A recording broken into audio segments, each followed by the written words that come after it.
பலிபீடம் இறங்கிடுவோம், பகைமைகள் மறந்திடுவோம், பகிர்தலில் வளர்ந்திடுவோம், பாசத்தின் கண்ணினை பறைசாற்றவே இன்று பலிபீடம் இறங்கிடுவோம், பலிபீடம் இறங்கிடுவோம்.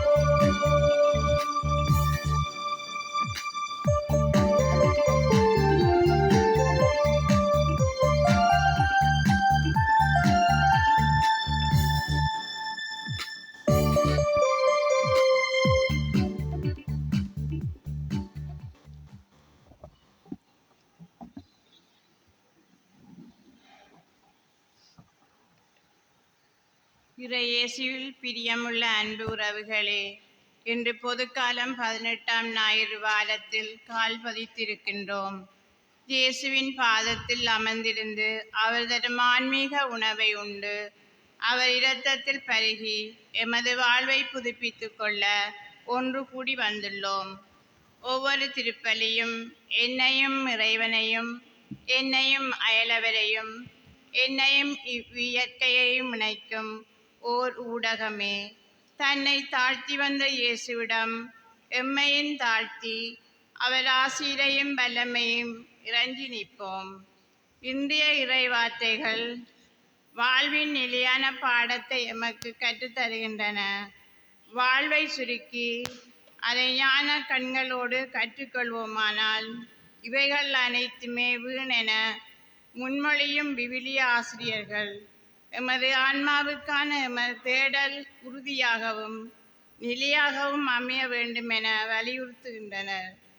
இவ்வார்த்தையின் அடிப்படையில் நாம் சிந்திக்கும் போது இவ்வுலகத்திலே கடவுளை மீறி மனிதனின் அறிவும் அவனது திறமையும் அவனது ஆசைகளும் அரங்கேறிக் கொண்டிருக்கின்றன.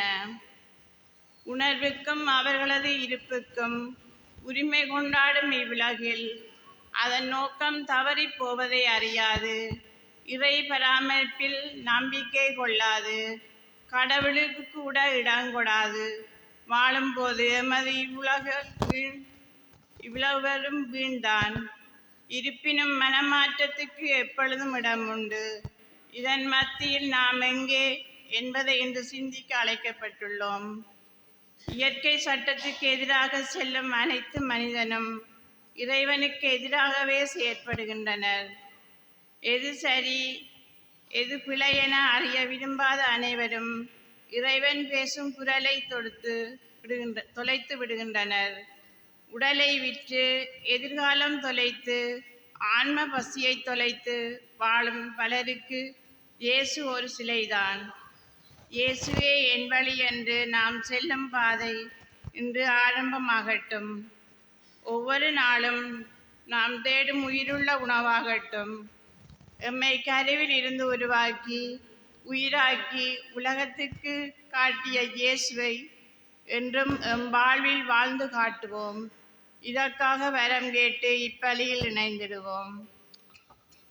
கடவுளே, எனக்கு துணையாக வாரும். ஆண்டவரே, எனக்கு உதவி செய்ய விரைந்து வாரும். நீரே எனக்கு துணை, நீரே என்னை விடுவிப்பவர். ஆண்டவரே, காலம் தாழ்த்தாதேயும். தந்தை, மகன், தூய ஆவியாரின் பெயராலே. ஆண்டவராகிய இயேசு கிறிஸ்துவின் அருளும் கடவுளின் அன்பும் தூய ஆவியாரின் நட்புறவும் உங்கள் அனைவரோடும் இருப்பதாக.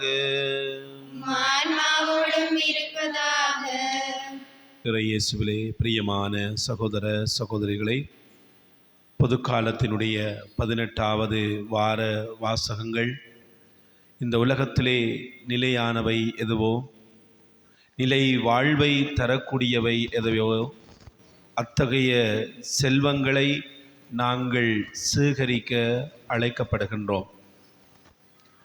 எனவே இந்த அழைப்பு எங்கள் ஒவ்வொருவருக்கும் தரப்பட்டிருக்கின்ற ஒரு விசேட விதமான அழைப்பாக இருக்கின்றது. விண்ணுலக செல்வங்களை நாங்கள் இந்த உலகத்திலே பயணிக்கின்ற வேளையிலே நாட வேண்டியவர்களாக, தேட வேண்டியவர்களாக, நல்ல காரியங்களின் ஊடாக நாங்கள் சேகரிக்க அழைக்கப்படுகின்றோம். எனவே இந்த திருப்பலியிலே நாங்கள் மன்றாடி நிற்போம். ஆண்டவரை நோக்கி இந்த புண்ணியங்களை நாங்கள் தேடுவதற்கு எங்களுக்கு நல்ல மனதினையும் சந்தர்ப்பத்தினையும் உருவாக்கி தரும்படியாக வேண்டி நிற்போம். அத்தோடு எங்களுடைய அனைத்து தேவைகளுக்காகவும் மன்றாடுவோம். எங்களுடைய பயணங்கள், எங்களுடைய முயற்சிகள், எங்களுடைய கல்வி செயற்பாடுகள், இன்னுமாக நாங்கள் தொடங்க இருக்கின்ற காரியங்கள், நாங்கள் விரும்புகின்ற ஆசீர்வாதங்கள் எல்லாம் இந்த கல்வாரி பலியின் வாயிலாக எனக்கும் என்னுடைய குடும்பத்திற்கும் நிறைவாக கிடைத்திட இறைவன் எங்கள் ஒவ்வொருவரையும் ஆசீர்வதிக்க வேண்டும் என்று சொல்லி மன்றாடி இந்த பலியினை ஒப்புக் கொடுப்போம். தகுதியான முறையிலே இந்த பலியிலே இணைந்து கொள்வதற்கு எங்களுடைய தகுதியின்மையை ஏற்று மனம் வருந்தி மன்னிப்பு வேண்டி நிற்போம். தொடும் என் கண்களையே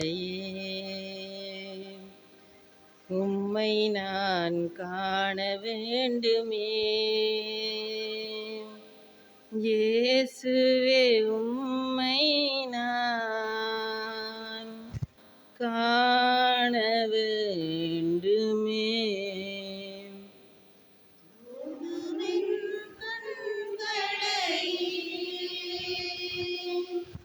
உம்மை நான் காண வேண்டுமே,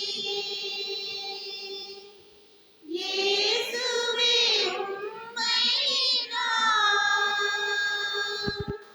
காண வேண்டுமே. தொடும் என் காதுகளை உம் குரல் கேட்க வேண்டுமே, இயேசுவே உம் குரலை கேட்க வேண்டுமே. உடுமென் காதுகளை உம் குரல் கேட்க வேண்டுமே,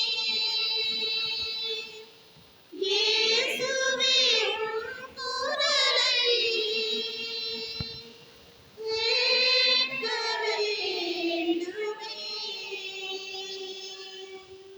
தொடும் என் மனதினையே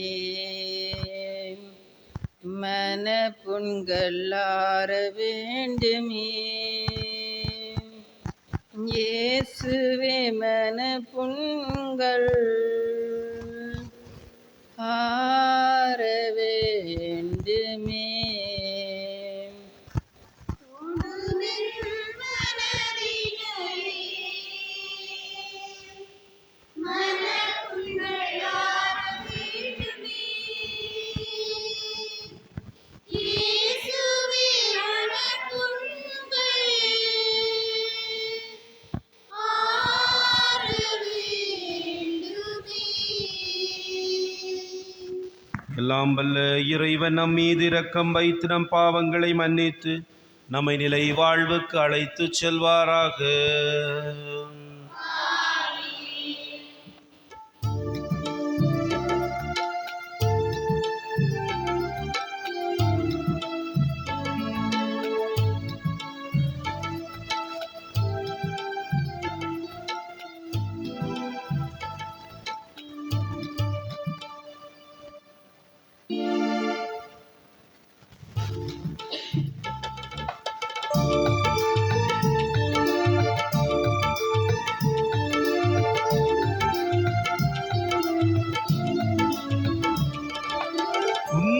உன்னதங்களிலே கடவுளுக்கு ஆட்சி உண்டாகுக. உலகினிலே நல்வளத்தோர்க்கு அமைதியாகுக. உம்மை புகழ்கின்றோம், உம்மை வாழ்கின்றோம், உம்மை ஆராதிக்கிறோம், உம்மை ஆட்சிப்படுத்துகின்றோம். உமது மேலான ஆட்சியின் பொருட்டு உமக்கு நன்றி கூறுகின்றோம். ஆண்டவராகிய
எங்கள் மன்றாட்டை ஏற்றருளும். தந்தையின் வலப்பக்கம் வீற்றிருப்பவரே, எங்கள் மீது இரக்கமாயிரும். ஏனெனில் இயேசு கிறிஸ்துவே, நீர் ஒருவரே தூயவர், நீர் ஒருவரே ஆண்டவர், நீர் ஒருவரே உன்னதர். தூய ஆவியாரோடு தந்தையாகிய இறைவனின் ஆட்சியில் இருப்பவர் நீரே. ஆமென், ஆமென், ஆமென். மன்றாடுவோமாக. ஆண்டவரே, உம்மை நோக்கி மன்றாடும் அடியார்களாகிய எங்களுடன் இருந்து உமது கனிவிரக்கத்தை என்றும் எங்கள் மீது பொழிந்தருளும். இவ்வாறு எங்களை படைத்து வழிநடத்துகின்றவர் நீரே என பெருமை கொள்ளும் எங்களுக்காக நீர் படைத்தவற்றை புதுப்பித்து புதுப்பித்தவற்றை பாதுகாத்தருள்வீராக. உம்மோடு தூய ஆவியார் ஒன்றிப்பில் இறைவனாய் என்றென்றும் வாழ்ந்து ஆட்சி செய்கின்ற எங்கள் ஆண்டவர் திருமகனுமாகிய இயேசு கிறிஸ்து வழியாக உம்மை மன்றாடுகின்றோம்.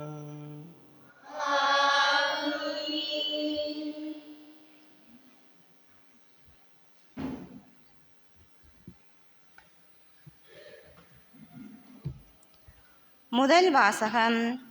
உழைத்து சேர்த்த சொத்தை அதற்காக உழைக்காதவருக்கு விட்டு செல்கின்றார். சபை உரையாளர் நூலிலிருந்து வாசகம். வீண் முற்றிலும் வீண் என்கின்றார் சபை உரையாளர். வீண் முற்றிலும் வீண், எல்லாமே வீண். ஏனெனில் ஞானத்தோடும் அறிவாற்றலோடும் திறமையோடும் ஒருவர் உழைக்கின்றார். உழைத்து சேர்த்த சொத்தை அதற்காக உழைக்காதவருக்கு விட்டு செல்கின்றார். அவரது உழைப்பும் வீணே. இது பெரிய அநீதி. உலகில் அவர் செய்த எல்லா முயற்சிக்காகவும் வகுத்த செயல் திட்டங்களுக்காகவும் அவருக்கு கிடைக்கும் பயன் என்ன? வாழ்நாள் எல்லாம் அவருக்கு துன்பம், வேலையில் தொந்தரவு, இரவிலும் அவரது மனதிற்கு அமைதி இல்லை. எல்லாமே வீண். இது ஆண்டவர் வழங்கும் அருள்வாக்கு.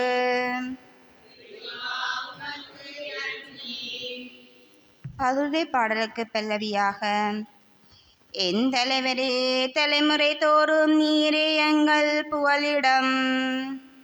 என் தலைவரே, தலைமுறை தோறும் நீரே எங்கள் புகலிடம். மனிதரே, புழுதிக்கு திரும்பிடச் செய்கின்றீர். மானிடரே, மீண்டும் புழுதியாகுங்கள் என்கின்றீர். ஏனெனில் 1000 ஆண்டுகளும் பார்வையில் கடந்து போன. நேற்றைய நாள் போலவும் இரவில் ஒரு சாமம் போலவும் உள்ளன.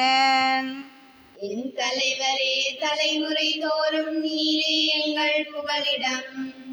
வெள்ளமென மானிடரை வாரிக்கொண்டு செல்கின்றீர். அவர் வைகரையின் முளைத்தழும் புல்லுக்கு ஒப்பாவர். அது காலையில் தளித்து பூத்து குலுங்கும், மாலையில் வாடி காய்ந்து போகும். என் தலைவரே, தலைமுறை தோறும் நீரே எங்கள் புகலிடம்.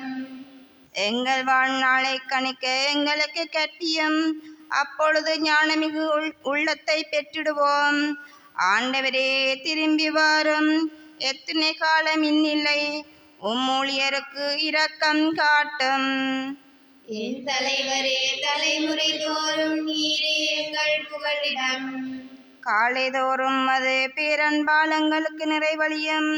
அப்பொழுது வாழ்நாள் எல்லாம் நாங்கள் களிகூர்ந்து மகிழ்வோம். என் கடவுளாம் தலைவரின் இன்னருளம் இது தங்குவதாக. நாங்கள் செய்பவற்றில் எங்களுக்கு வெற்றி தாரும்.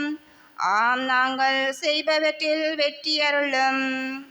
என் தலைவரே, தலைமுறை தோறும் நீரே எங்கள் புகலிடம். என் தலைவரே, தலைமுறை தோறும் நீரே எங்கள் புகலிடம்.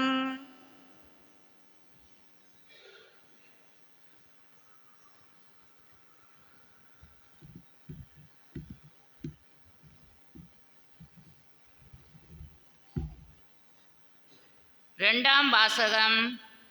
மேலகு சார்ந்தவை பற்றியே எண்ணுங்கள். திருத்தூதர் பவுல் கொலேசியருக்கு எழுதிய திருமுகத்திலிருந்து வாசகம். சகோதர சகோதரிகளே, நீங்கள் கிறிஸ்துவோடு உயிர் பெற்று எழுந்தவர்களானால் மேலகு சார்ந்தவற்றை நாடுங்கள். அங்கு கிறிஸ்து கடவுளின் வலப்பக்கத்தில் அமர்ந்திருக்கின்றார்.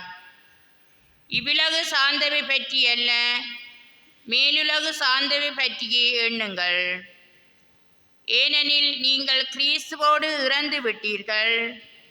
உங்கள் வாழ்வு அவரோடு இணைந்து கடவுளிடம் மறைந்திருக்கின்றது. கிறிஸ்துவே உங்களுக்கு வாழ்வு அளிப்பவர். அவர் தோன்றும் போது நீங்களும் அவரோடு மாற்றி பொருந்தியவர்களாய் தோன்றுவீர்கள். ஆகவே உலக போக்கிலான உங்கள் இயல்புக்குரிய பரத்தமை, ஒழுக்கக்கேடு, கட்டுக்கடங்காத பாலுணர்வு, தீய நாட்டம், சிலை வழிபாடான பேராசை ஆகியவற்றை ஒழித்து விடுங்கள். ஒருவரோடு ஒருவர் பொய் பேசாதீர்கள். ஏனெனில் நீங்கள் பழைய மனித இயல்பை அதற்குரிய செயல்களையும் களைந்துவிட்டு புதிய மனித இயல்பை அணிந்திருக்கிறீர்கள். அவ்வியல்பு தன்னை உண்டாக்கியவரின் சாயலுக்கேற்ப புதுப்பிக்கப்படுகின்றது. இவ்வாறு நீங்கள் கடவுளை முழுமையாக அறிய முடியும். புதுப்பிக்கப்பட்ட நிலையில் கிரேக்கர் என்றும் யூதர் என்றும், விருத்த சேதனம் பெற்றவர் என்றும் விருத்த சேதனம் பெறாதவர் என்றும், நாகரிகமற்றோர் என்றும், சீத்தியர் என்றும், அடிமை என்றும், உரிமை குடிமக்கள் என்றும் வேறுபாடில்லை. கிறிஸ்துவே அனைவருள்ளும் அனைத்துமாய் இருப்பார்.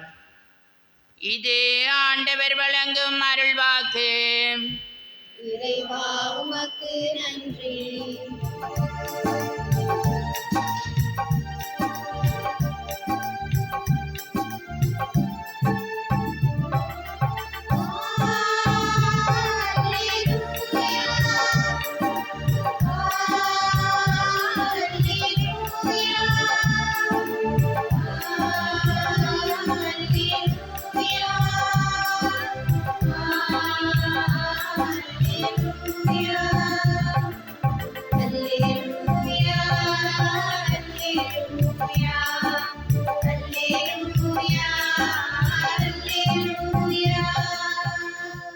அல்லேலுயா, அல்லேலுயா.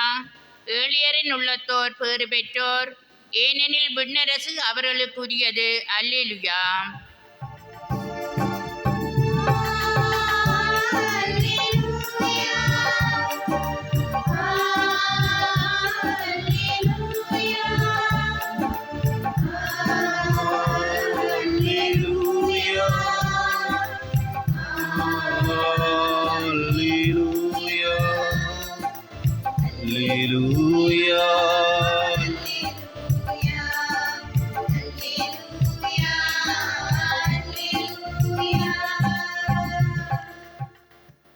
ஆண்டவர் உங்களோடு இருப்பாராக.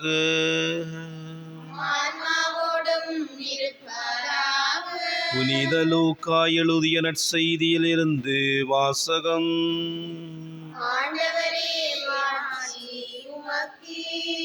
லூக்கா நற்செய்தி அதிகாரம் 12 இறை வசனங்கள் 13 தொடக்கம் 21 ஈறாக.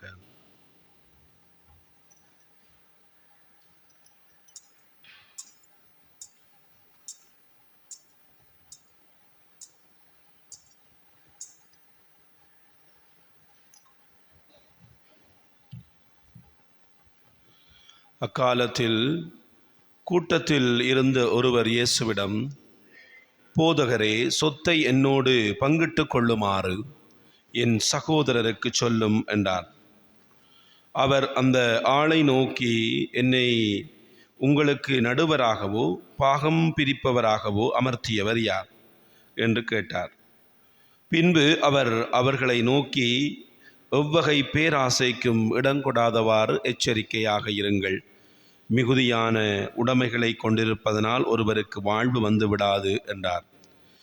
அவர்களுக்கு அவர் ஓர் உவமையை சொன்னார். செல்வனாயிருந்த ஒருவனுடைய நிலம் நன்றாய் விளைந்தது. அவன், நான் என்ன செய்வேன், என் விளை பொருள்களை சேர்த்து வைக்க இடமில்லையே என்று எண்ணினான். ஒன்று செய்வேன், என் களஞ்சியங்களை இடித்து இன்னும் பெரிதாக கட்டுவேன். அங்கு என் தானியத்தையும் பொருள்களையும் சேர்த்து வைப்பேன். பின்பு என் நெஞ்சமே, உனக்கு பல்லாண்டுகளுக்கு வேண்டிய பல வகை பொருள்களை வைக்கப்பட்டுள்ளன. நீ ஓய்வெடு, உண்டு குடித்து மகிழ்ச்சியில் திளைத்தடு என சொல்வேன் என்று தனக்குள் கூறிக்கொண்டான். ஆனால் கடவுள் அவனிடம், அறிவிலியே, இன்றிரவே உன் உயிர் உன்னை விட்டு பிரிந்துவிடும். அப்பொழுது நீ சேர்த்து வைத்தவை யாருடையவையாகும் என்று கேட்டார். கடவுள் முன்னிலையில் செல்வம் இல்லாதவராய் தமக்காகவே செல்வம் சேர்ப்பவர் இத்தகையோரே. இது கிறிஸ்து வழங்கும் நற்செய்தி. கிறிஸ்துவே உமக்கு புகழ்.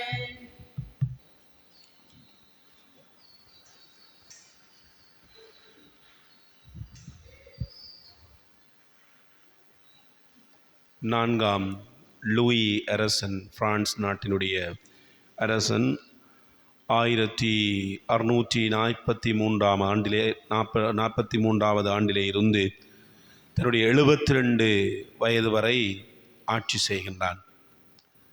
அவனுடைய விருப்பம் என்னவென்று சொல்லி சொன்னால், தன்னை எல்லோரும் லூயிஸ் த கிரேட் என்று சொல்லி அழைக்கணும்.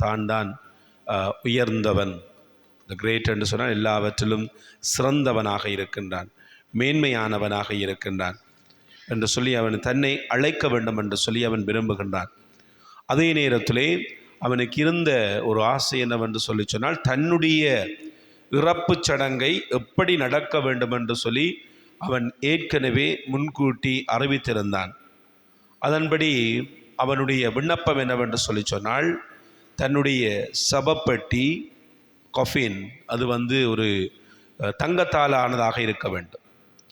இரண்டாவதாக, தன்னுடைய அந்த இறுதி சடங்கு வேளையிலே அந்த ஆலயத்தினுடைய அனைத்து விளக்குகளும் அணைக்கப்பட்டு தன்னுடைய சபப்பெட்டிக்கு பக்கத்திலே ஒரு ஹேண்டில், அது மெழுகுதிரி ஏற்றப்பட வேண்டும். அப்பொழுது பார்க்கின்றவர்கள் எல்லோரும் அழிவற்ற சாம்ராஜ்யத்துக்குரிய தலைவன் என்பதனை மற்றவர்கள் உணர்ந்து கொள்ள வேண்டும் என்று சொல்லி அவன் விரும்பினான். எனவே அன்றைய ஆயராக இருந்த மெசிலியன் என்கின்றவர் அவர் சொன்னபடியே எல்லாவற்றையும் நிறைவேற்றினார். அவ்வாறு அந்த பேராலயத்திலே, பாரிஸ் நகர் பேராலயத்திலே அவருடைய இறுதிச் சடங்கு நடக்கின்ற வேளையிலே எல்லோரும் அந்த சிறிய விளக்கை உற்று நோக்குகின்ற வேளையிலே ஆயர் அதன் அருகில் சென்று அந்த விளக்கை அணைத்து விட்டார். அணைத்து விட்டு சொன்னார், இந்த உலகத்திலே ஆண்டவர் மட்டும்தான் நிலையானவர். இந்த உலகத்திலே யாருமே நிலையானவர்கள் அல்ல. ஏதோ ஒரு நாட்கள் நாங்கள் எங்களுடைய பெட்டி படுக்கைகளோடு அவற்றை தூக்கி கொண்டு நடக்க வேண்டியவர்களாக இருக்கின்றோம். இந்த உலகத்தை விட்டு பிரிய வேண்டியவர்களாக இருக்கின்றோம். இந்த உலகத்திலே யாருமே நிலையாக வாழ முடியாது என்பதனை அந்த குழுமையிருந்த அந்த குழுமத்திற்கு அந்த ஆயர் அவர்கள் கற்பிக்கின்றார். இயேசுவிலே பிரியமான சகோதர சகோதரிகளே, இன்றைக்கு உலகத்தினுடைய பார்வையிலே பெரியது எது? இன்றைக்கு உலகத்தினுடைய பார்வையிலே மதிப்புமிக்கதான் எது என்று சொல்லி நாங்கள் தேடிக்கொண்டு இருக்கின்றோம். அதற்காக உழைத்து கொண்டிருக்கின்றோம். பணக்காரராக இருப்பது, செல்வத்தை சேர்த்து வைப்பது, புகழை சேர்த்து வைப்பது, வெற்றிகளை குவித்து கொள்வது, இவைதான் இன்றைய உலகத்தினுடைய பார்வையிலே அது மேன்மை உள்ளதாக இருக்கின்றது. உலகத்தினுடைய பார்வையிலே சிறந்ததாக இருக்கின்றது. ஆனால் ஆண்டவருடைய பார்வையிலே நாங்கள் சிறந்தவர்களாக இருக்க அழைக்கப்பட்டிருக்கின்றோம். இந்த உலகத்தினுடைய பார்வையிலே அல்ல, மாறாக ஆண்டவருடைய பார்வையிலே நாங்கள் செல்வந்தர்களாக இருக்க அழைக்கப்பட்டிருக்கின்றோம். ஆண்டவருடைய பார்வையிலே நாங்கள் உன்னதமானவர்களாக இருக்க அழைக்கப்பட்டிருக்கின்றோம். அதற்காக நாங்கள் என்ன செய்ய வேண்டும் என்பதைத்தான் இன்றைய இறை வார்த்தைகள் எங்களுக்கு கற்பித்து நிற்பதனை நாங்கள் காணக்கூடியதாக இருக்கின்றது. இன்றைக்கு நற்செய்தி வாசகத்திலே நாங்கள் பார்க்கின்றோம், ஆயிரக்கணக்கான மக்கள் முண்டி அடித்து கொண்டு இயேசுவை காண்பதற்காக, அவருடைய கவனத்தினை ஈர்ப்பதற்காக நிற்கின்ற வேளையிலே இந்த மனிதன் இயேசுவை ஒரு பாகம் பிரிக்கின்றவனாக, தன்னுடைய சொத்துக்களை பிரித்து தரும்படியாக, அதுவும் தன்னுடைய சகோதரனிடமிருந்து அந்த சொத்தினை பிரித்து தரும்படியாக ஆண்டவர் இயேசுவினை அழைக்கின்றார். அவ்வாறு அழைக்கின்ற வேளையிலே தான் ஆண்டவர் அவனுக்கு ஒரு பாடத்தினை புகட்டுகின்றார். ஒருவர் மிகுதியான செல்வத்தை கொண்டிருப்பதனாலே அவருக்கு வாழ்வு உண்டாகாது. எனவே மிகுதியான செல்வத்தை சேகரித்து வைப்பது என்பது அது அழிவுக்குரிய காரியமாக இருக்கின்றது. அது இந்த உலகத்தினுடைய வளத்தையும், இந்த உலகத்திலே நாங்கள் செல்வந்தர்களாக வர முடியுமே ஒழிய நாங்கள் விண்ணகத்திலே செல்வந்தர்களாக மாற முடியாது என்பதனை ஆண்டவர் தெளிவாக எடுத்து காட்டுகின்றார். இயேசுவிலே பிரியமான சகோதர சகோதரிகளே, இன்றைக்கு என்னை நான் கேள்வி கேட்க வேண்டியவனாக இருக்கின்றேன். நான் எதை நோக்கி ஓடிக்கொண்டிருக்கின்றேன்? என்னுடைய தனிப்பட்ட வாழ்விலே எத்தகைய செல்வத்தை தேடுகின்றவனாக இருக்கின்றேன்? எத்தகைய பெருமையை தேடுகின்றவனாக இருக்கின்றேன்? பானவர்களே, ஒரு கிரேக்க ஞானி ஒரு கதை ஒன்று சொல்லி சொன்னார். அந்த கதையிலே ஒருவர் தன்னுடைய வீட்டிலே எழுதி போட்டிருந்தாராம், ஞானம் இங்கே விற்பனைக்கு உண்டு என்று சொல்லி. எனவே எல்லாரும் முந்தி அடிக்கின்ற வேளையிலே ஒரு பணக்காரர் ஏராளமான பணத்தை கொடுத்து அவரிடம் சொல்லுகின்றார், எனக்கு ஞானத்தை தரும்படியாக. அப்பொழுது அந்த வீட்டிலே இருந்தவர் ஒரு சிறிய துண்டிலே அவரிடம் எழுதி கொடுத்தாராம், நீ எதை செய்தாலும் உன்னுடைய இறுதி முடிவை நினைத்துப்பார், இதுதான் ஞானத்துக்குரிய வழிமுறை என்று சொல்லி அவனிடம் எழுதி கொடுத்தாராம். கிறிஸ்து இயேசுவிலே அன்பானவர்களே, இன்றைக்கு நாங்கள் இந்த விண்ணுலக செல்வத்தை பற்றி சிந்திக்கின்ற வேளையிலே அதற்கு முன்பு ஒரு விடயம் இருக்கின்றது. அது என்னவென்று சொல்லி சொன்னால், அந்த நிலை வாழ்வு, எங்களுடைய வாழ்வு இந்த உலகத்தோடு நின்று விடுவது அல்ல, மாறாக இன்னும் ஒரு வாழ்வு உண்டு, இன்னும் ஒரு உலகத்திலே நாங்கள் பயணிக்க வேண்டியவர்களாக இருக்கின்றோம் என்கின்ற அந்த நம்பிக்கை எனக்குள்ளே இருக்கின்றதா? இன்றைக்கு பெரும்பாலான ஆட்களுக்கு அது இல்லை. இருக்கும் வரை இருந்து, வாழும் வரை வாழ்ந்து இறந்து போய்விடுவோம், இருக்கிற வரையில் எல்லாவற்றையும் அனுபவிக்க வேண்டும் என்று சொல்லி வாழுகின்ற மனநிலையோடு தான் பலர் வாழ்ந்து கொண்டிருக்கின்றோம். எங்களுக்குள்ளே அந்த முதலாவது அந்த ஆழமான நம்பிக்கை இருக்க வேண்டும். இந்த உலகத்திலே பயணிக்கின்ற எங்களுக்கு இன்னும் ஒரு வாழ்வு உண்டு என்பதனை நாங்கள் மனதிலே இருத்தினால் மட்டும்தான் விண்ணுலக செல்வங்களை எங்களுடைய வாழ்விலே நாங்கள் சேகரிக்க முடியும். விண்ணுலக செல்வங்களை சேகரிப்பதற்குரிய உந்துதலாக அவை எங்களுடைய வாழ்விலே அமைந்து விடுகின்றன. இயேசுவிலே பிரியமானவர்களே, அதற்கு நாங்கள் முதலிலே எங்களுடைய நிலையாமையை ஏற்றுக்கொள்ள வேண்டும், எங்களுடைய வாழ்வினுடைய அழிவுத்தன்மையை ஏற்றுக்கொள்ள வேண்டும். என்னுடைய வாழ்விலே நான் எதையுமே எடுத்து செல்ல முடியாது, எதையுமே சேர்த்து கொள்ள முடியாதது, என்று ஒரு நாள் அழிந்து போகும் என்கின்ற அந்த நிலையில்லாத அந்த தன்மையினை நான் ஏற்றுக்கொள்ளுகின்ற வேளையிலே தான் என்னுடைய வாழ்விலே நான் விண்ணுலக செல்வத்தை சேகரித்து கொள்ளுகின்ற மனிதனாக நான் மாறுகின்றேன். என்ன ஒரு கொடுமை என்று சொல்லி சொன்னால், எந்த உலகத்தை நாங்கள் வெறுக்க வேண்டுமோ, எந்த செல்வத்தை நாங்கள் சேகரிக்க கூடாதோ அந்த உலகத்துக்குள்ளே தான் நாங்கள் வாழ அழைக்கப்பட்டிருக்கின்றோம். அந்த செல்வங்களை பயன்படுத்தத்தான் நாங்கள் அழைக்கப்பட்டிருக்கின்றோம். எனவே நாங்கள் இந்த உலகத்தை விட்டு தப்பியோடி வனாந்தர வாழ்க்கை வாழவும் முடியாது, இந்த உறவுகளை விட்டு தப்பியோடி தனிமையான வாழ்வும் வாழ முடியாது. மாறாக நாங்கள் இந்த உலகத்துக்குள்ளே இந்த உறவுகளோடு வாழ்ந்து அந்த வாழ்வுக்குள்ளே நாங்கள் விண்ணுலக செல்வத்தை தேடிக்கொள்ளுகின்ற மனிதர்களாக இருக்க வேண்டும் என்று சொல்லித்தான் ஆண்டவர் எங்களுக்கு அழைப்பு விடுக்கின்றார். உதாரணத்துக்கு சொல்லுவார்கள், ஒரு குளத்திலே தாமரை இருக்கின்ற வேளையிலே அந்த தாமரையினுடைய வேர் நிலத்திலே ஊன்றி இருக்குமா. நீர்மட்டம் உயர உயர அந்த தாமரை அதற்குள்ளே மூழ்கி போவது இல்லை. மாறாக எவ்வளவத்திற்கு அந்த நீர்மட்டம் உயர்கின்றதோ அவ்வளவத்திற்கு அந்த தாமரையினுடைய மேல் பகுதி மேலே உயர்ந்து வரும். அங்கே அது என்ன செய்கின்றது என்று சொல்லி சொன்னால், நீரினை பயன்படுத்துகின்றது, நீரிலே வாழுகின்றது. ஆனால் அந்த நீருக்குள்ளே அது மூழ்கி போகவில்லை. அதை பயன்படுத்தி கொண்டு தன்னுடைய வாழ்வை செழிப்பாக்குகின்றது. எங்களுடைய வாழ்க்கையில் நாங்கள் இந்த உலகத்துக்குள்ளே வாழ அழைக்கப்பட்டிருக்கின்றோம்.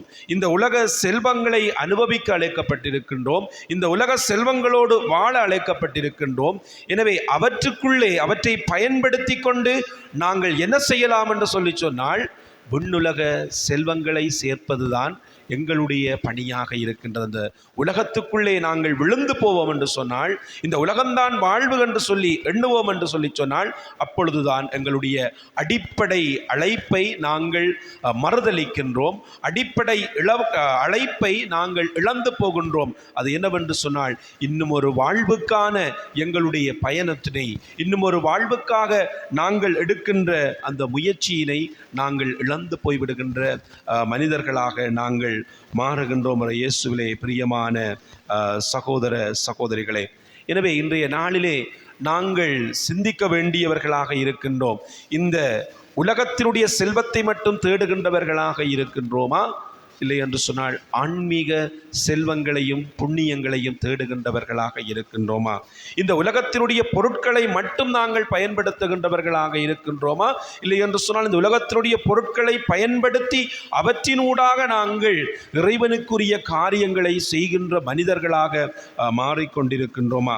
இந்த உலகத்திலே நாங்கள் உடல் தேவைகளை மட்டும் நிறைவு செய்கின்றவர்களாக இருக்கின்றோமா, அல்லது எங்களுக்கு ஆன்மா உண்டு அழியாத அந்த ஆன்மாவின் தேவைகளை நாங்கள் நிறைவேற்றுகின்ற மனிதர்களாக எங்களுடைய வாழ்க்கையிலே இருக்கின்றோமா என்று சொல்லி சிந்தித்து பார்க்க அழைக்கப்படுகின்றோம். லூக்கா நற்செய்தி 19வது அதிகாரம் 21வது வசனத்திலே அந்த செல்வந்த இளைஞன் இயேசுவிடம் வந்து கேட்பான், ஆண்டவரை, நிலை வாழ்வை உரிமையாக்கி கொள்ள நான் என்ன செய்ய வேண்டும் என்று சொல்லி. ஆண்டவர் அவருக்கு சொன்ன பதில், உன் உடைமைகளை விற்று ஏழைகளுக்கு கொடு, பகிர்ந்து வாழ். என்னிடம் இருக்கின்றவற்றை மற்றவர்களுக்கு கொடுத்து வாழ்வதும் பகிர்ந்து வாழ்வதும் தான் அந்த விண்ணரசுக்கான எங்களுடைய வழிமுறையாக இருக்கின்றது என்பதனை ஆண்டவர் இயேசு எங்களுக்கு தெளிவாக காட்டி நிற்கின்றார். எனவே இயேசுவிலே பிரியமான சகோதர சகோதரிகளே, நாங்கள் வசதி படைத்தவர்களாக இருக்கலாம், ஏழைகளாக இருக்கலாம், அல்லது நடுத்தர வர்க்கத்தினராக இருக்கலாம். நாங்கள் எந்த நிலையிலே இருந்தாலும் நாங்கள் புண்ணியங்கள் செய்ய அழைக்கப்பட்டிருக்கின்றோம். நாங்கள் நல்ல காரியங்கள் செய்ய அழைக்கப்பட்டிருக்கின்றோம். நாங்கள் செய்கின்ற நல்ல காரியங்களினாலே விண்ணுலக ஆசீர்வாதங்களை பெற்றுக்கொள்ள வேண்டியவர்களாக இருக்கின்றோம். இன்றைக்கு எனக்கு உடம்பு சரியில்லை, நாளைக்கு பார்த்து கொள்ளலாம். இன்றைக்கு எனக்கு வசதி இல்லை, நாளைக்கு பார்த்து கொள்ளலாம் என்று சொல்லி நாங்கள் தட்டி கழிக்க முடியாது. இது செல்வந்தர்களுக்கு மட்டுமல்ல. நாங்கள் தப்பான ஒரு எண்ணங்களை எங்களுக்குள்ளே போட்டுக்கொள்ளலாம். ஒருவன் கஷ்டப்பட்டு உழைத்து பொருட்களை சேகரிப்பது தவறு அல்ல, அது தவறு அல்ல. அது அவனுக்குரிய உரிமை, அது அவனுக்குரிய ஆசீர்வாதம். அதை எப்பொழுது அவன் மற்றவர்களுக்கு பயன்படுத்த தவறுகின்றானோ அப்பொழுதுதான் அவன் அந்த மண்ணுலக செல்வத்தை மட்டும் சேகரிக்கின்ற அறிவிலியாக மாறுகின்றான். லாசர் செய்த தவறு, லாசருக்கு அந்த செல்வந்தன் செய்த தவறு என்னவென்று சொல்லி சொன்னால், லாசரை அங்கே விட்டு துரத்தி விடவில்லை, மாறாக அவனுடைய அந்த தேவையை அவன் கவர்ந்து கொள்ளவில்லை.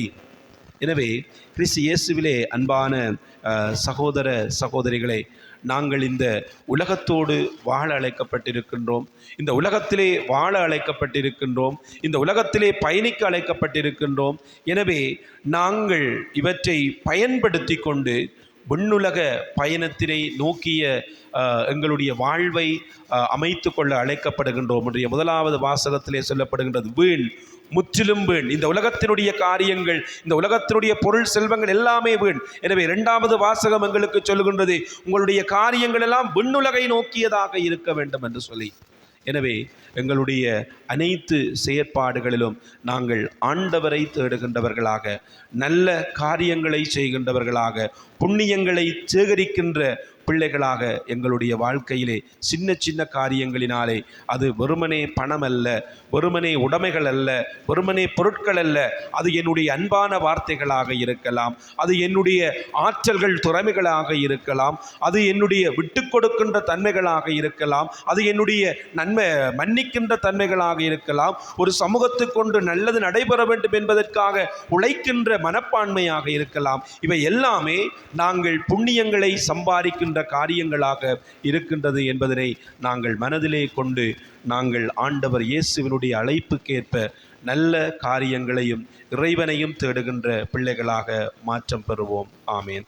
எழுந்து நின்று எங்களுடைய விசுவாசத்தை அறிக்கையிடுவோம். ஒரே கடவுளை நம்புகின்றேன். விண்ணகமும் மண்ணகமும் காண்பவை காணாதவை யாவும் படைத்த எல்லாம் வல்ல தந்தை அவரே, கடவுளின் ஒரே மகனாய் உதித்த ஒரே ஆண்டவர் இயேசு கிறிஸ்துவை நம்புகின்றேன். இவர் காலங்களுக்கெல்லாம் முன்பே தந்தையிடமிருந்து பிறந்தார். கடவுளினின்று கடவுளாக, ஒளி என்று ஒளியாக, உண்மை கடவுளினின்று உண்மை கடவுளாக உதித்தவர். இவர் உதித்தவர் உண்டாக்கப்பட்டவர் அல்ல, தந்தையோடு ஒரே பொருளானவர். இவர் வழியாகவே யாவும் படைக்கப்பட்டன. மனிதன் நமக்காகவும் நம்மளுக்காகவும் விண்ணகம் இருந்து இறங்கினார். தூய ஆவியார் கன்னிமரியாவிடம் உடலெடுத்து மனிதனானார். மேலும் நமக்காக போன்றிய பிலாத்தின் அதிகாரத்தில் சிலுவையில் அறியப்பட்டு பாடுபட்டு இறந்து அடக்கம் செய்யப்பட்டார். மறை நூல்களின்படி 3ஆம் நாள் உயிர்த்தெழுந்தார். விண்ணகத்துக்கு எழுந்தருளி எல்லாம் வல்ல தந்தையின் வலப்பக்கம் வீற்றிருக்கின்றார். வாழ்வோரையும் இறந்தோரையும் தீர்ப்பிட ஆட்சியுடன் மீண்டும் வர இருக்கின்றார். அவரது ஆட்சிக்கு முடிவிராது. மகனிடமிருந்தும் புறப்படும் ஆண்டவரும் உயிரளிப்பவருமான தூய ஆவியாரை நம்புகின்றேன். இவர் தந்தையோடும் மகனோடும் ஒன்றாக ஆராதனையும் ஆட்சியும் பெறுகின்றார். இறைவாக்கினர்கள் வாயிலாக பேசியவர் இவரே. ஒரே கத்தோலிக்க திருத்தூதர் வழிவர் திரு அவையை நம்புகின்றேன். ஒரே திருமுழுக்கு ஏற்றுக்கொள்கின்றேன். இறந்தோரின் உயிர்ப்பையும் வரவிருக்கும் மறுவுலக வாழ்வையும் எதிர்பார்க்கின்றேன். நம்பிக்கையோடு எங்களுடைய தேவைகள் வேண்டுதல்களை இறைவனுடைய பாதத்திலே சமர்ப்பித்து மன்றாடுவோம்.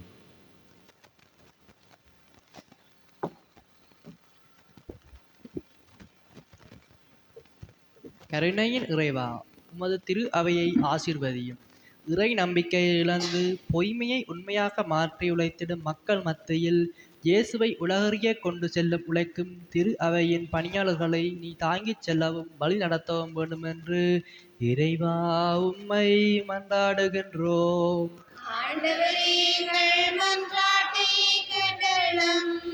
கருணையின் இறைவா, திவ்ய நற்கருணையில் வீட்டிருந்து ஆன்ம உணவாக இதயத்தில் வருவதற்காய் உமக்கு நாம் நன்றி கூறுகின்றோம்.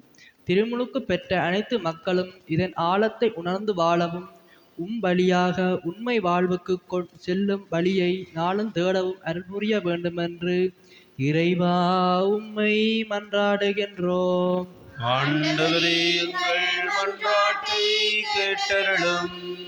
கருணையின் இறைவா, எமது நாட்டில் எமது மக்களின் கண்ணீரையும் உள்ளத்து உணர்வுகளையும் முடங்கி கிடக்கும் எதிர்கால கனவுகளையும் நீர் கண்ணோக்கும் அரசியல் மாற்றங்களாலும் அதிகார அடக்குமுறைகளாலும் அலட்சிய போக்குகளாலும் பொருளாதார கெடுபிடிகளாலும் அவதிப்படும் எம்மக்கள் அனைவர் உள்ளத்திலும் மாற்றங்கள் நிகழவும் நம்பிக்கை துணிவு நம் அனைவராலும் சம்பாதிக்கும் விரை நிலங்களாகிட அருள் புரிய வேண்டுமென்று இறைவா உம்மை மன்றாடுகின்றோம்.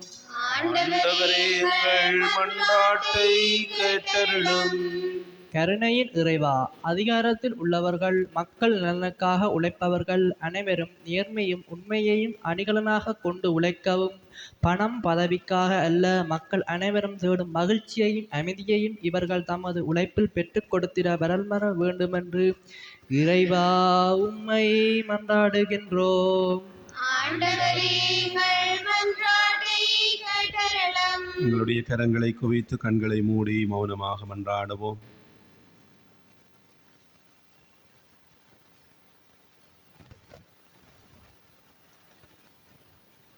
இரக்கமுள்ள அன்பான ஆண்டவரே, எங்களுடைய வாழ்விலே நீர் தருகின்ற ஆசீர்வாதங்களுக்காக, கொடைகளுக்காக, செல்வங்களுக்காக நாங்கள் உமக்கு நன்றி சொல்லுகின்றோம். பல்வேறு நிலைகளிலே எங்களை நீர் பராமரித்து வருகின்றீர், பாதுகாத்து வருகின்றீர். உமக்கு நாங்கள் நன்றி சொல்லுகின்றோம். ஆண்டவரே, நீர் தருகின்ற இந்த உலக காரியங்கள், உலக செல்வங்களை பயன்படுத்தி கொண்டு நாங்கள் நல்ல காரியங்கள் புரிகின்றவர்களாக, உமக்கு முன்னுரிமை தருகின்ற பிள்ளைகளாக, விண்ணுலக செல்வங்களை சேகரிக்கின்ற பிள்ளைகளாக எங்கள் ஒவ்வொருவரையும் மாற்றியறலும். இன்றைய நாளிலே விசேட விதமாக நான் கொண்டு வந்திருக்கின்ற ஒவ்வொரு கருத்தினையும் இந்த வேளையிலே நான் ஒப்புக் கொடுக்கின்றேன். எனக்காக, என்னுடைய குடும்பத்திற்காக, என்னுடைய குடும்பத்திலே இருக்கின்ற ஒரு நபருக்காக, வியாதியிலே இருந்து குணம் பெற வேண்டும் என்பதற்காக, பயணங்கள் நிறைவேற வேண்டும் என்பதற்காக, குழந்தைகளுக்காக ஏங்கி நிற்கின்றவர்களுக்காக, இன்னும் பல்வேறு தேவைகளுக்காக நாங்கள் தேவைகளோடு வந்து இந்த வேளையிலே அதை நாங்கள் நினைவு கூறுகின்றோம். வல்லமையுள்ள ஆண்டவரே, எங்களுடைய தந்தையாக நீர் இருக்கின்றீர். பிள்ளைகளுக்குரிய உரிமைகளோடு நாங்கள் நம்பிக்கையோடு உம்முடைய பாதத்திலே சமர்ப்பித்திருக்கின்ற எங்களுடைய தேவைகள் வேண்டுதலுக்கு கனிவாக செவிசாய் தரலும். எங்கள் ஆண்டவராகிய கிறிஸ்து வழியாக உம்மை மன்றாடுகின்றோம். ஆமென்.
வானில் வாழ்த்தப்பட வளமையில் இருந்து நாங்கள் இந்த ரசத்தை பெற்றுள்ளோம்.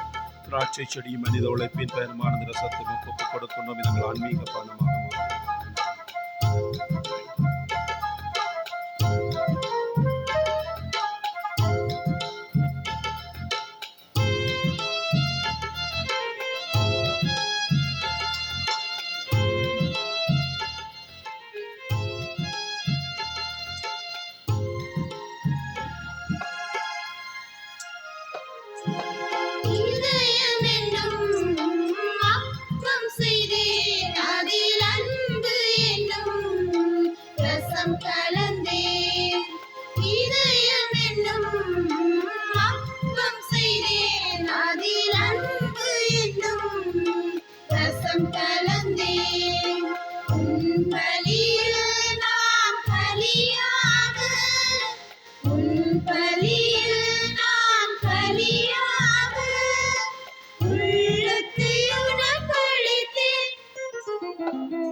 தந்தேன்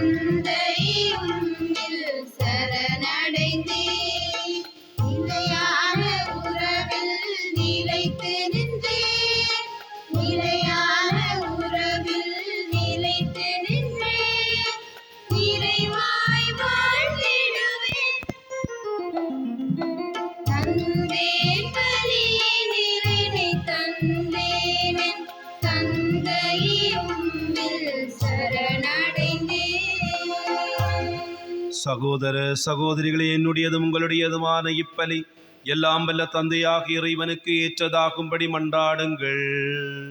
ஆண்டவர் தமது தூய புகழ்ச்சிக்காகவும் ஆட்சிக்காகவும் நமது நன்மைக்காகவும் புனித திரு அவை அனைத்து நலன்களுக்காகவும் உமது கையிலிருந்து பலி ஏற்றுக்கொள்வாராக. ஆண்டவரே, காணிக்கைகளை கனிவுடன் புனிதப்படுத்தி அருளுமை வேண்டுகின்றோம். இந்த ஆன்மீக பலியின் காணிக்கையை ஏற்று எங்களை உமக்கு நிலையான கொடையாக மாற்றுவீராக. எங்கள் ஆண்டவராகிய கிறிஸ்து வழியாக உம்மை மன்றாடுகின்றோம். ஆண்டவர் உங்களோடு இருப்பாராக. ஆன்மாவோடும் இருப்பாராக. இதயங்களை மேலே எழுப்புங்கள். ஆண்டவரிடம் எழுப்பியுள்ளோம். நம் இறைவனாகிய ஆண்டவருக்கு நன்றி கூறுவோம். அதுவே தகுதியும் நீதியுமானதே. ஆண்டவரே, தூயவரான தந்தையே, என்றும் உள்ள எல்லாம் வல்ல இறைவா, எந்நாளும் இவ்விடத்திலும் நாங்கள் உமக்கு நன்றி செலுத்துவது மெய்யாகவே தகுதியும் நீதியுமாகும், எங்கள் கடமையும் மீட்புக்குரிய செயலுமாகும். ஏனெனில் எங்கள் புகழுரை உமக்கு தேவை என்று ஆயினும் நாங்கள் உமக்கு நன்றி செலுத்துவது முது அருள்கொடையாலேயே. நாங்கள் உம்மை புகழ்ந்துரைப்பது மாட்சியை மிகுதிப்படுத்தாதெனினும் எங்கள் ஆண்டவராகிய கிறிஸ்து வழியாக நாங்கள் மீட்பு அடைய பயன்படுகின்றது. ஆகவே வானதூதர் திரளோடு ஒன்று சேர்ந்து நாங்கள் உம்மை புகழ்ந்தேத்தி மகிழ்ச்சியுடன் அறிக்கையிட்டு சொல்லுவதாவது: தூயவர் தூயவர் தூயவர், வான்படைகளின் கடவுளாம் ஆண்டவர். விண்ணகமும் மண்ணகமும் மது ஆட்சியால் நிறைந்துள்ளன. உன்னதங்களிலே ஓசானா. ஆண்டவர் பேரால் வருபவர் ஆசி பெற்றவர். உன்னதங்களிலே ஓசானா.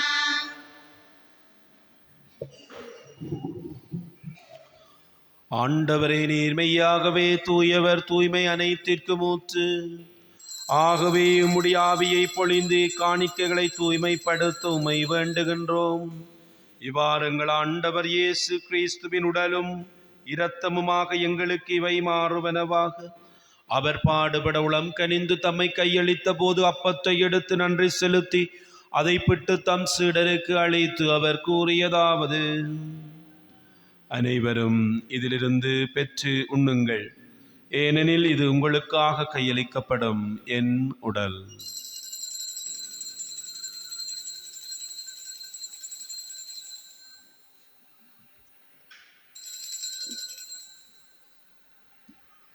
அவ்வண்ணமே இரவு விருந்தை அருந்திய பின் கிண்ணத்தையும் எடுத்து மீண்டும் உமக்கு நன்றி கூறி தம் சீடர்களுக்கு அளித்து அவர் கூறியதாவது: அனைவரும் இதிலிருந்து பெற்று பருகுங்கள், ஏனெனில் இது புதிய நிலையான உடன்படிக்கைக்குரிய இரத்தத்தின் கிண்ணம். இது பாவ மன்னிப்புக்கென்று உங்களுக்காகவும் பலருக்காகவும் சிந்தப்படும். இதை நினைவாக செய்யுங்கள்.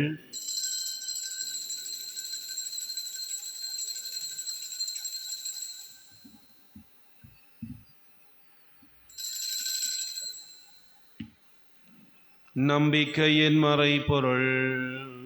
ஆண்டவரே, நீர் வருமளவும் உமது இறப்பினை அறிக்கையிடுகின்றோம், உமது உயிர்ப்பினையும் எடுத்துரைக்கின்றோம். ஆகவே ஆண்டவரே, நாங்கள் கிறிஸ்துவின் இறப்பினையும் உயிர்ப்பினையும் நினைவு கூர்ந்து வாழ்வு தரும் அப்பத்தையும் மீட்பளிக்கும் கிண்ணத்தையும் உமக்கு ஒப்புக் கொடுக்கின்றோம். உம் திருமுன் நின்று ஊழியம் புரிய தகுந்தவர்களை எங்களை ஏற்றுக்கொண்டீர். எனவே உமக்கு நன்றி செலுத்துகின்றோம். மேலும் கிறிஸ்துவின் உடலிலும் இரத்தத்திலும் பங்கு கொள்ளும் எங்களை தூயாவியார் ஒன்று சேர்க்க வேண்டும் என உம்மை தாழ்மையுடன் மன்றாடுகின்றோம். ஆண்டவரே, உலகெங்கும் பரவியிருக்கும் திருகபையை நினைவு கூர்ந்தருளும். எங்கள் திருத்தந்தை 14ஆம் நியோ, எங்கள் ஆயர் ஜஸ்டின் ஞான பிரகாசம், எல்லா திருநிலையினராகிய அனைவரோடும் திருகபை அன்பில் நிறைவு பெறச் செய்தருளும்.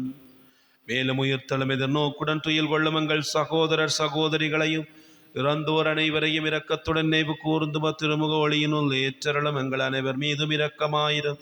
கடவுளின் கன்னி தாயான புனித மரியா, அவருடைய கணவரான புனித யோசேப்பு, புனித திருத்தூதர்கள், எங்களுடைய பாதுகாவலர் புனித யாகப்பர், இவ்வுலகிலும் ஒக்குகந்தவராயிருந்தோராகிய புனிதர் அனைவருடனும் நாங்கள் நிலை வாழ்வில் பங்கு கொள்ளும் தகுதி பெற்று திருமகன் இயேசு கிறிஸ்து வழியாக உம்மை புகழ்ந்தேத்து பெறமருளுமை மன்றாடுகின்றோம். இவர் வழியாக இவரோடு இவரில் எல்லாம் வல்ல இறைவனாகிய தந்தையே, தூய ஆவியாரின் ஒன்றிப்பில் எல்லா புகழும் ஆட்சியும் என்றென்று உமக்கு உரியதே.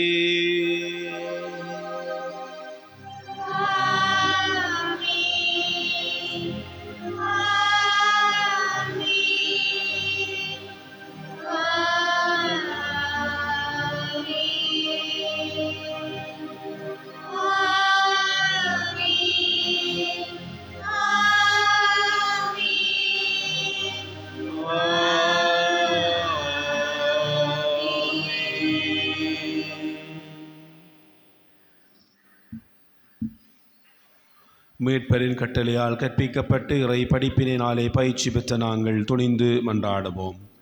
விண்ணுலகில் இருக்கிற எங்கள் உமது பெயர் தூயதென போற்றப் பெறுக. உமது ஆட்சி வருக. உமது திருவிழம் விண்ணுலகில் நிறைவேறுவது போல மண்ணுலகிலும் நிறைவேறுக.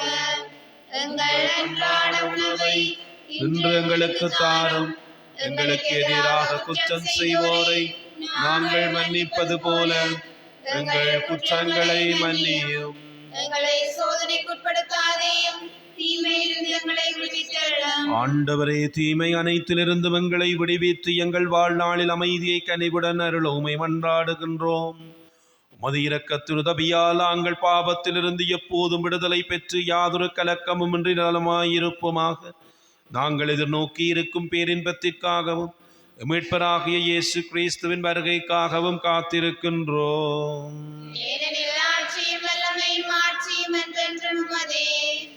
ஆண்டவரே இயேசு கிறிஸ்துவை, அமைதியை உங்களுக்கு விட்டுச் செல்லுகின்றேன், என் அமைதியையே உங்களுக்கு அளிக்கின்றேன் என்றும் திருத்தூதர்களுக்கு மொழிந்தீரே.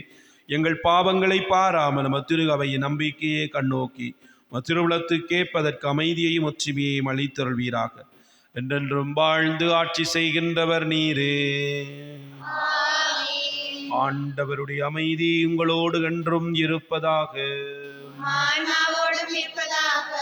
ஒருவருக்கொருவர் கிறிஸ்து இயேசு தருகின்ற அமைதியை அருகில் இருப்பவர்களோடு பகிர்ந்து கொள்ளுவோம்.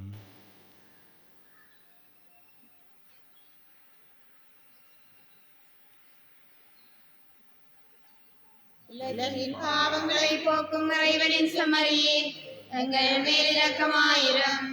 உலகின் பாவங்களை போக்கும் இறைவனின் செம்மறியே, எங்கள் மேல் இரக்கமாயிரும். உலகின் பாவங்களை போக்கும் இறைவனின் செம்மறியே, எங்களுக்கு அமைதியாயித்தருளும்.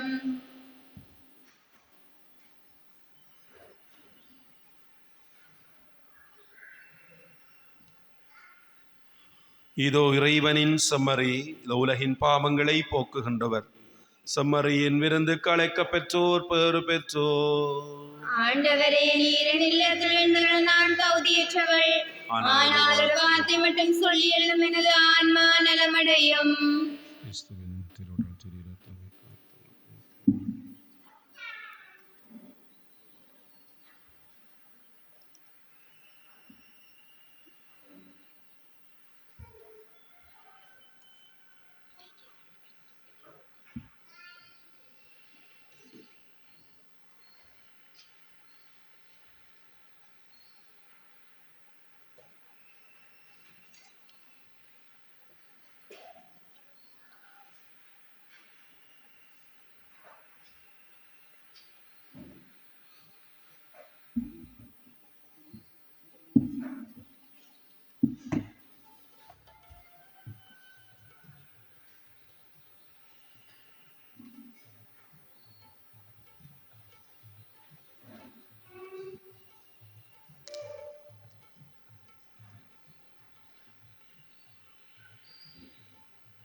தெய்வமே என்னுள்ள மாறும் இயேசுவே என்னுயிர் தெய்வமே என் மனம் உன்னை தேடும் என் உள்ளம் உன்னை பாடும் என் மனம் உன்னை தேடும் என் உள்ளம் உன்னை பாடும் உணவாக என் வாழும் எந்தன் இயேசுவே உறவாக என்னை காக்கும் எந்தன் தெய்வமே எந்தன் உள்ளம் வாழும் இயேசுவே என்னுயிர் தெய்வமே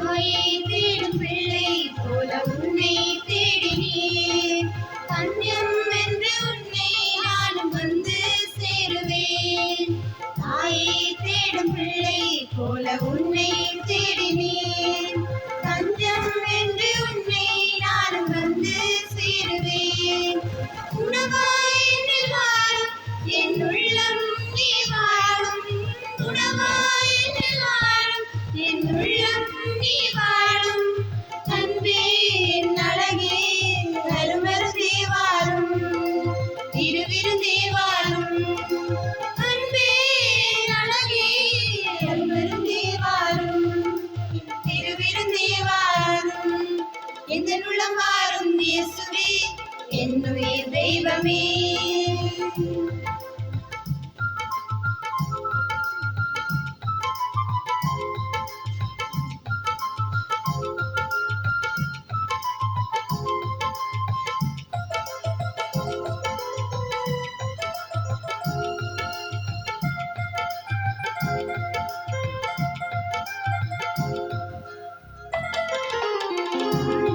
தரும் உணவு என்று உன்னை தேடினேன் தினமும் எங்கள் ஆண்ட உணவாய் வாரும் இயேசுவே வாழ்வு தரும் உணவு என்று உன்னை தேடினேன் தினமும் எங்கள் ஆண்ட உணவாய் வாரும் இயேசுவே இயேசுவே என்னில் வாழும் என் உள்ளம் நீ வாழும் இயேசுவே என்னில் வாழும் என் உள்ளம் நீ உறவே என் உயிரே அருள் வாழ்வே வாரும் என் துணையே நீ வாரும் உறவே என் உயிரே அருள் வாழ்வே வாரும் என் துணையே நீ வாரும் எந்த உள்ளம் வாரும் இயேசுவே என்னுயிர் தெய்வமே எந்த உள்ளம் வாரும் இயேசுவே என்னுயிர் தெய்வமே என் மனம் உன்னை தேடும் என் உள்ளம் உன்னை பாடும் என் மனம் உன்னை தேடும் என் உள்ளம் உன்னை பாடும் உணவாக என்னில் வாரும் எந்தன் இயேசுவே உறவாக என்னை காக்கும் எந்தன் தெய்வமே எந்தன் உள்ளம் வாரும் இயேசுவே என்னுயிர் தெய்வமே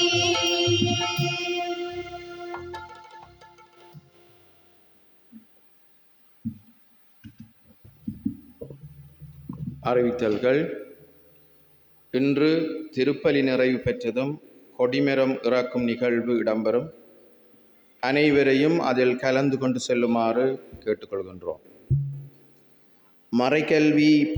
மறைக்கல்விக்கு பாடசாலை மாணவர்களை அனுப்பி வைக்கும்படி அனைத்து பெற்றோர்களும் நினைவூட்டப்படுகின்றீர்கள்.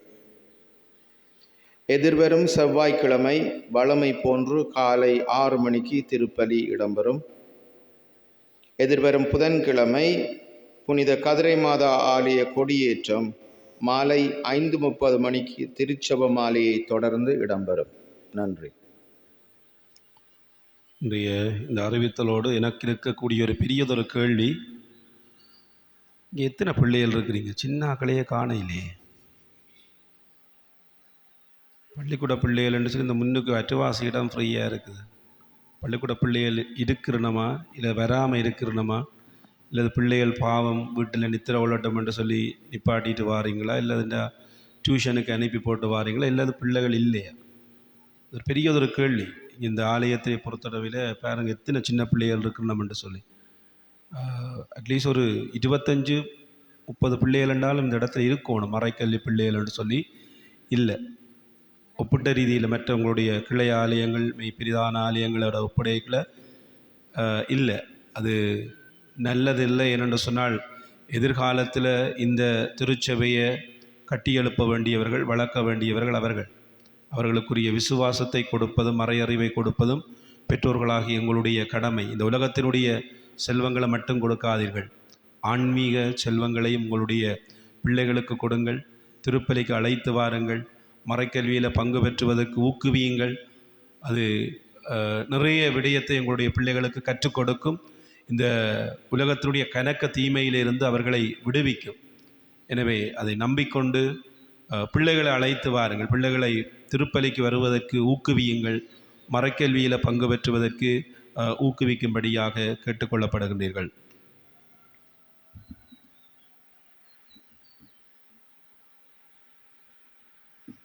ஆண்டவரே, எல்லா இனிமையும் பல்சுவையும் கொண்ட உணவை வானத்திலிருந்து எங்களுக்கு அளித்தீர். நன்றி கூறி மன்றாடுவோமாக.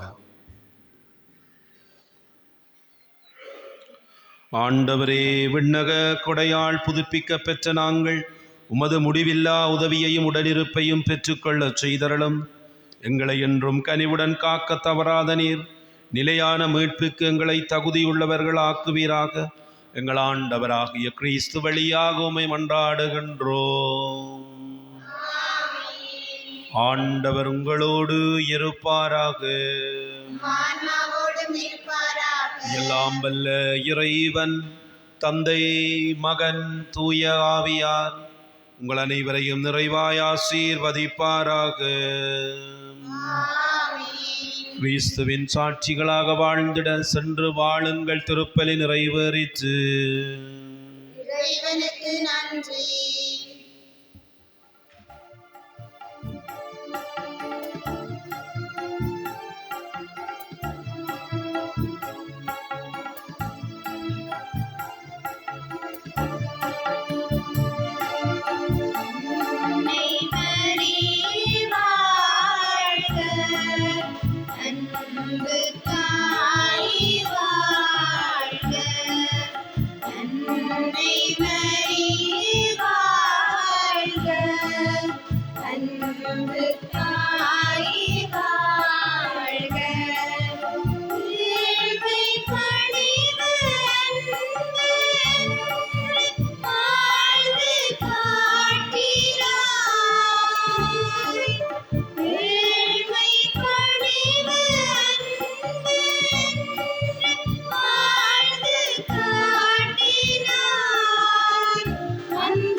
ஜூபிலி ஆண்டுக்கான வேண்டுதல் சபம். விண்ணகத்தில் இருக்கிற தந்தையே, உம் திருமகனும் உங்கள் சகோதரனுமாகிய இயேசு கிறிஸ்துவில் நீர் வந்தளித்த நம்பிக்கையும் தூயாவியாரும் இதயங்களில் தூண்டியுள்ள அன்பின் சுவாலையும் உமது அரசின் வரையை காண புதிய எதிர்நோக்கை எம்மில் மீண்டெழ செய்வதாக. இமையின் சக்திகள் வெல்லப்பட்டு உமது மாட்சி என்றென்றைக்கும் வெளிப்படுத்தப்படுகின்ற புதிய விண்ணகமும் புதிய மண்ணகமும் பற்றிய உறுதியான எதிர்பார்ப்பை மானிடமும் படைப்பு அனைத்தும் பெற செய்தருளும். நற்செய்தி விதைகளை ஆர்வமுடன் வளர்ப்பவர்களாக எம்மை உருமாற்றுகின்ற உமது அருளை எம்மில் பொழிவீராக. ஜூபிலியின் அருள் விண்ணக செல்வங்களுக்கான நாட்டத்தை நம்பிக்கையின் திருப்பயணிகளான நம்மிடம் மீள தூண்டுவதாக. அதனால் எங்கள் மீட்பரின் மகிழ்வும் அமைதியும் அனைத்துலகின் மீதும் பொழியப்படுவதாக. புகழும் ஆட்சியும் என்றென்று மக்காலத்துக்கும் இறைவனாகிய உமக்கே உரித்தாகுக.